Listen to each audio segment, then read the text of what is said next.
extension. So the starting position, so we're looking at the extensor digitorum. MP extension. Yeah, MP extension. All right, so we're looking at our extensor digitorum, our extensor indices, and extensor digiti minimi. So we're starting positions of forearms pronated, supported on the table, and that MP and IP are in relaxed flexion. Okay. So what we're going to ask is we're going to say we're going to test a muscle one finger at a time. So we're going to start with that index finger. So now we're really testing what muscle out of those prime movers? Extensor indices. Right. Good. All right. So go ahead, and I'm going to stabilize here at the second metacarpal. Good. Go ahead and bring that your index finger. Go ahead and bring it all the way up for me. Good. While keeping your other fingers bent. Good. So there's your against gravity position for your MP extension. I'm going to apply resistance with one finger on the most distal part of the proximal phalanx of the index. Okay, so there's your against gravity for extensor indices. Good, go relax. So now I'm going to do the long and the ring. So then you're looking at your extensor digitorum. Go ahead and bring your long finger up for me. Good, don't let me push you down. Good, min, mod, max. And once again, it doesn't take much for me to actually push your finger down, right? So that's whenever you grab a lab assistance and see what really is min, mod, and max with these really tiny little muscles that we're testing, okay? Now we're going to go down to the ring finger. Go ahead and bring this finger up. Good. Don't let me push it down. Min, mod, max. Good. Now we're going to go to the extensor digiti minimi. Go ahead and bring it up for me. Don't let me push you down. Min, mod, max. Okay. So, and then see what norm is. Really have your partner do it and really see what their 5 is, how much they can maximize on a healthy patient, what a 5 really is, and then that you can kind of guide your percentages from there on down. Okay, so then your gravity eliminated position, forearms supported on the table. Good, in a neutral position, and your MP and IP are in relaxed flexion. Good. So then the same thing. Go ahead and straighten this, get your index finger and bring it all the way back for me. Good, don't let me push you down. So I'm stabilizing right on that second metacarpal, distal metacarpal. Good, and my resistance, same spot, the distal part of that proximal phalanx. Okay, and then you're going to go through each finger when you're testing. Good. Now, if you don't have them isolated, you can have them do it at the same time. Good, so go ahead and start here. Go ahead and bring those fingers up for me. Good, bring all of them up. Good, don't let me push you down. So you're testing all of them here, right? But you have to make sure that you test all of the fingers, okay? And then the same thing here. You can say, go ahead and bring that index finger back. Good. And then you can go ahead and text. Go ahead and bring all those fingers back. Good. So you can do it isolated or compositely. Yeah. So it doesn't matter if the other ones are like down in like a fist while you're testing the one that's up? Exactly. Okay. Right. Yeah, you can test them all at once, or I would test them all at once, but then if you think that there's weakness, then I would really stabilize and have them isolate it. That's how I would test that. Okay, so moving on, IP extension. So this is where it gets a little tricky. You're actually looking at your lumbricals. And with your scale, if you look at your graph, go ahead down to MP abduction on how you would grade that. So it's a little tricky. We're looking at, with IP extension here, we're looking at the lumbricals. Okay, this is the only one where we're actually testing lumbricals. And there's 2 different ways in your book to do it. I put the one that makes the most sense. So your forearms supinated, supported by our table. We all know that MP flexion, IP extension is the function of our lumbricals, right? So we're testing the lumbricals here. The forearms in supination, supported by the table. The MPs are extended and the IPs are flexed. So you're in the opposite position of what your closed pack position is. The opposite position of what our lumbricals do is our starting position, okay? So against gravity, you have her then, and you show her. Good, you're going to come up in this position just like that, where you're going to straighten those MP joints, or flex those MP joints and straighten your IPs. And a lot of times I would actually do it for them. So here's your starting position. Look at me. Good, you're going to come up nice and tall with those fingers and straighten them out. Good. Now, and then I would passively do it on her to feel it, okay? So now this time, I want you to use your own muscles. Good, and come up into this position right here. Good. You see that?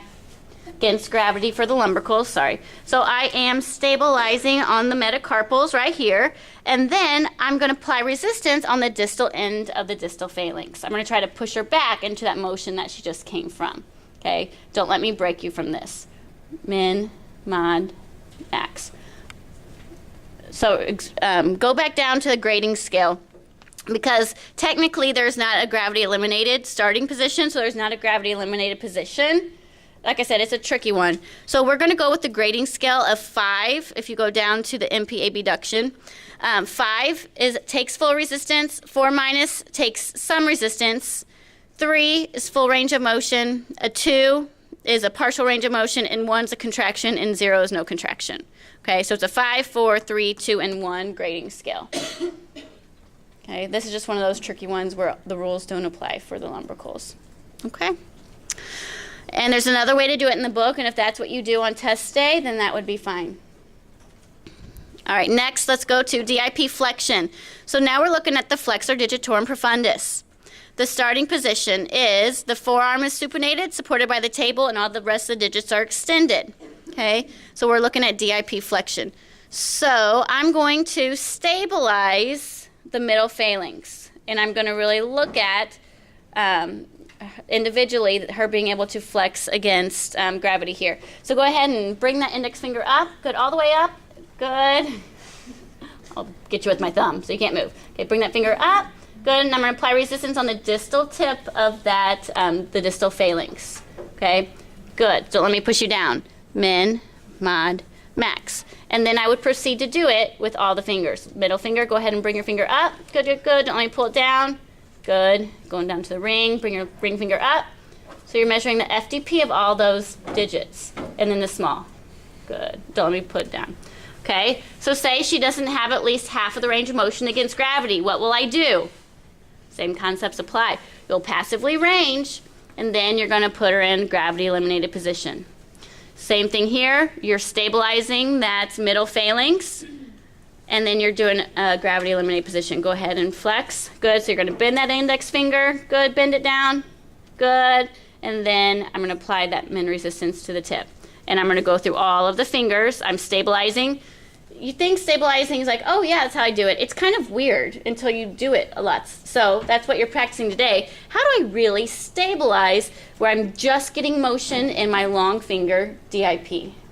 Okay, so make sure that you're really stabilizing. I'm really pinching her middle phalanx here. So go ahead and perform the motion. Bend your long finger. Don't let me pull you out. Great, max resistance. Then I go to the ring. Same thing. Bend your ring finger. Don't let me pull you out. Good, and then down to the pinky. Good. Bend, bend, bend. Don't let me pull you out. Okay. That's your gravity eliminate position for those. Okay. Do you guys want to keep going or break up? Keep going. Okay. So, PIP flexion. Now you're looking at your flexor digitorum superficialis. Same thing, your forearm supinated, supported by the table, and your digits are extended. This is the tricky one. You have to keep your other IPs extended when you're testing your PIP flexion. So what I'm actually going to do is bring that finger up like that and tell her to keep the DIP from bending. So I'm going to show her on me. I'm like, okay, see, I want you to bend just at that joint right there. I'm going to put her in this. By doing this, I'm pretty much eliminating any of those, the FDP to fire, to assist. So I'm really just looking at my flexor digitorum superficialis.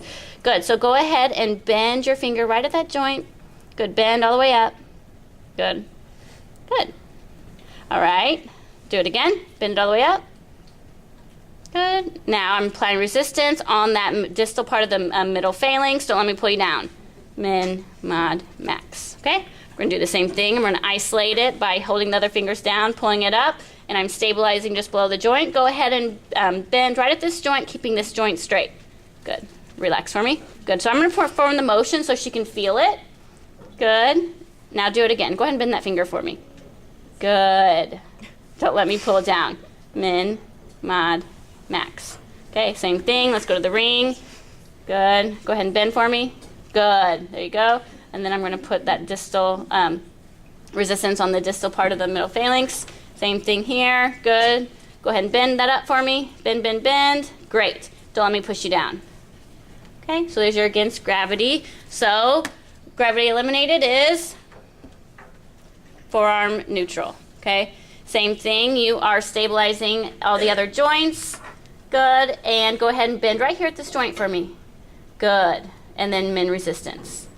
Okay, and then you're going to go through all the joints like that. Go ahead and stabilize. Good. Bend.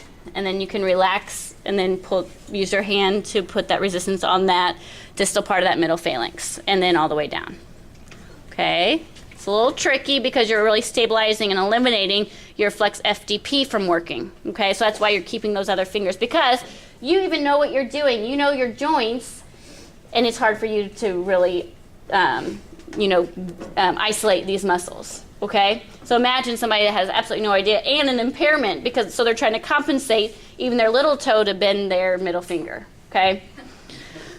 All right, next is MP flexion. So with this one, we're only going to be able to test the flexor digitorum minimi, because if you look at your prime movers, your flexor digiti minimi, but your FDP, your FDS, we've done that. We've done those muscles, your dorsal and palmar interossei, which we'll get to next. So the only one for MP flexion, the only muscle that we haven't tested are flexor digiti minimi. Okay, so that's why you're only going to test MP flexion of the small digit.